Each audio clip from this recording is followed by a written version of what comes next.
Coach, congrats on the win. Just talk about this gutsy win coming back from after 16-0 run ng Converge and injuries. Ano lang thoughts mo dun sa gutsy win ninyo? Well, you hardly hear me talk about character in post-game interviews because for me, character is what's within and we don't have to talk about it to demonstrate it. But I thought tonight was definitely a gutsy character win. We could have folded so many times. Like you said, when they got onto that 16, 17 point lead right off the bat, we could have folded when we lost Jordan and then when we lost Roger.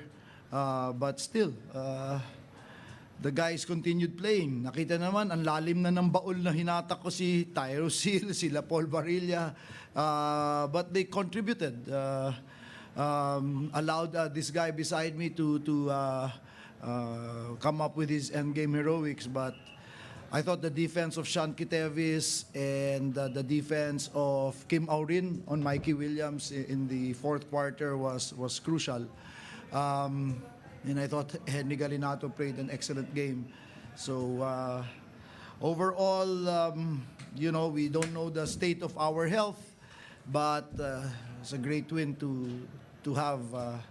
Sa golf game ko kanina, ang dami kong putt, di ko ma-shoot eh. Sabi ko, okay lang mag-miss ako, basta yung mga player ko mamaya makashoot. Buti naman. Praise God, yun ang nangyari.